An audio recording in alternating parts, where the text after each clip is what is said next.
Bismillah, alhamdulillah, salatu wassalamu ala rasulillah, sallallahu alayhi wasallam.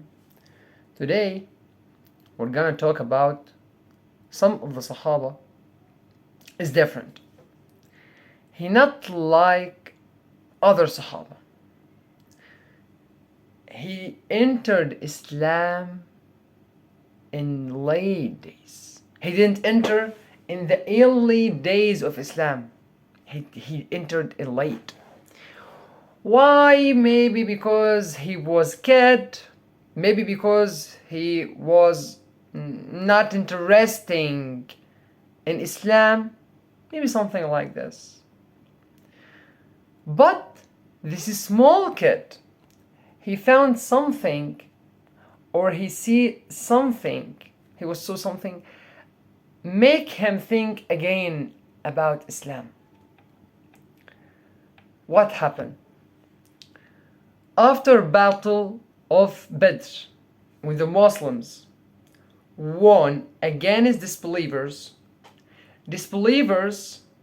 they found someone from the Muslims people, from the Sahaba.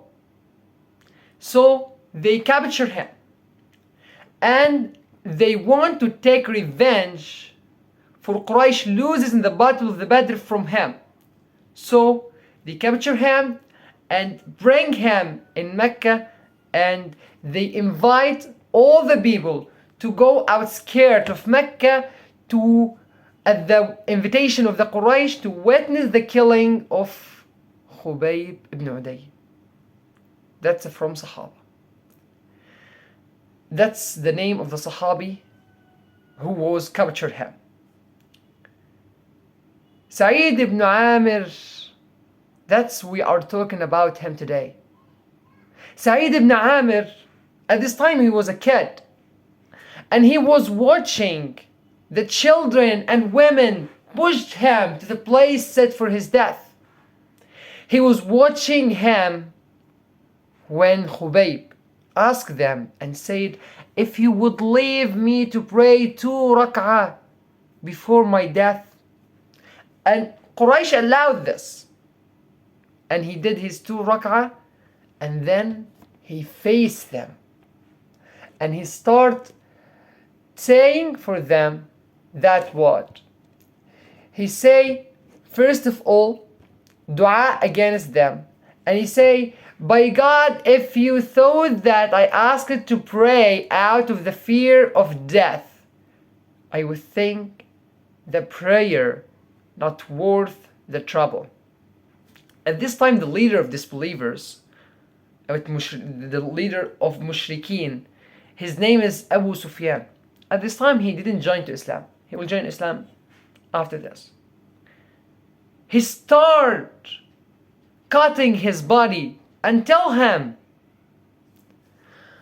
would you like Muhammad to be in your place while you are go free? Abu Sufyan asked. At this time, he said that Khubayb ibn Uday, he told him, I would not be, and I would not like to be saved among my family. And even a prophet, even a throne heart's prophet Muhammad sallallahu alaihi wasallam. And the people, they say and shouting, kill him, kill him. At this time, Khubayb ibn Uday faced the people of the Quraysh, and he asked Allah dua against them to kill all of them before his killing, and then he was killed. Sa'id ibn Amir, he was watching all of this. He found Islam in one man of the Sahaba. He found the faith inside someone from the Sahaba.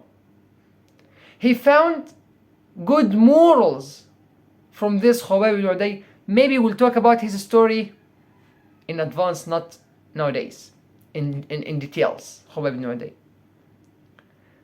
After this, he think about Islam, and after this he entered Islam and immigrated from Mecca to Medina to stay with Prophet Muhammad, to stay with Sahabah until the Prophet Muhammad passed away. So he stayed with Abu Bakr as-Siddiq and he tried to help him as he can until Abu Bakr as-Siddiq passed away, and he stayed with Umar ibn al-Khattab. That's the third leader of the Muslims after Prophet Muhammad and after Abu Bakr as-Siddiq. And he has good morals. Because of this, Umar ibn al-Khattab one day tell him, you will be governor of Homs in Syria. Homs, that's a big state in Syria at this time. Oh, Sa'id ibn Amir, he refused. And he begged and did his best and tried to persuade Umar al-Khattab, don't do this with me. I don't want to be in good possession. I don't want to be a leader. That's responsibility. That's not something honor. That's something responsibility. That's something, if I will fail in this, I will be in trouble in the day of judgment. He know what the meaning of you are responsible about someone. What the meaning of responsible about thousands of peoples. With money, with their health, with all of this. He know what the meaning of responsibility. But Umar al-Khattab refused this. He said that's order, and he traveled to Homs and he stayed as a governor at the state. One day, Umar ibn al-Khattab, he found some people come from Homs. He told them to write down the names of the needy people so they will send for them dinners. That's mean money at this time. They typed the names of the needy people, and Umar al-Khattab, when he read the names, he found Sa'id ibn Amir. He said, who is Sa'id ibn Amir? They said, he's our Amir. Our Amir, that's mean our leader, our governor. Umar al-Khattab say, Sa'id ibn Amir is a poor? They said, yes, he's a poor. So he sent him money, and he take his money and share this money with poor. One day, Umar ibn al-Khattab went to Syria to examine the condition there. When he arrived at Homs, its inhabitants complained a lot about the leaders. And he asked what they thought of their Amir. They complained about him mentioning 4 of his action, each one more serious than the other. I shall bring you and him together, Umar promised. And I pray to God that my opinion about him would not be damaged. I used to have a great confidence in him. When the meeting was convened, Umar asked what complaints they had against him. 1. He only comes out to us when the sun is already high, they said. What do you have to say to that, Said? Asked Umar. Said was silent for a moment, then said, by God, I really didn't want to say this, but there seems to be no way out. My family does not have a home help. So I get up every morning and prepare dal for bread. I wait a little until it raises and then bakes for him and bakes for them. I then make wudu and go out to the people. Omar, what's your other complaint? Asked Omar. 2nd, he does not answer anyone at night, they said. To this, Said said, by God, I really wouldn't have liked to disclose this also, but I have left the day for them and the night for God. That's me on Qiyam al-Layl. And what's your other complaint about him? Asked Umar. He does not come out to us from one day in every month, he said. To this, Said replied, I don't have a home help.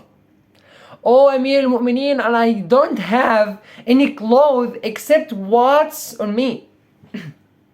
This I wash once a month and I wait for it to dry.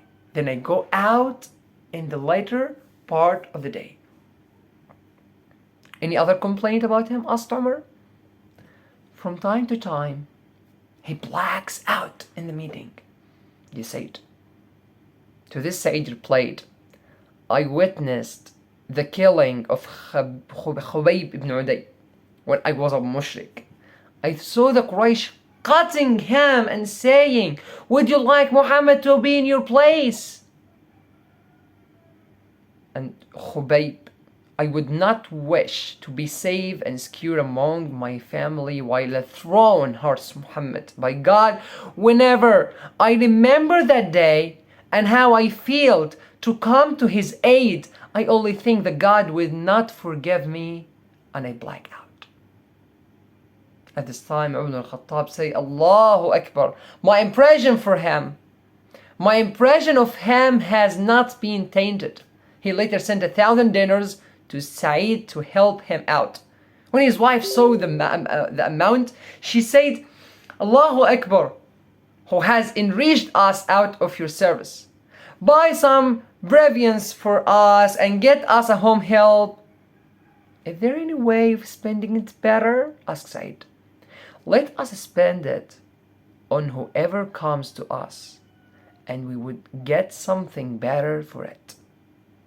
By this, dedicating it to God.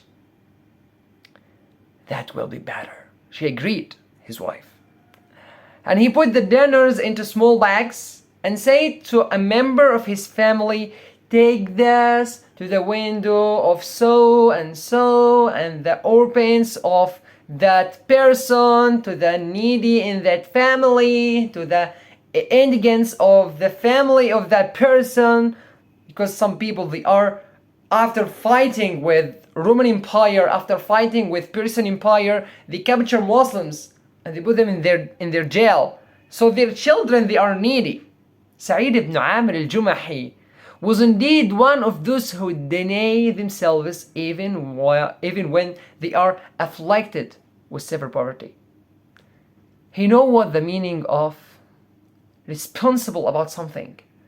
I have responsibility about something. He knows what that means. Responsible. I am a leader of something. Does not mean I will be in good possession, I will be rich. No. That's mean, what is the confidence? What is the people living? And how about my reputation with my people? And what my people think about me? That's the story about Sa'id ibn Amir Al-Jumahi. Inshallah, we wish our leader or the future leaders to learn from him.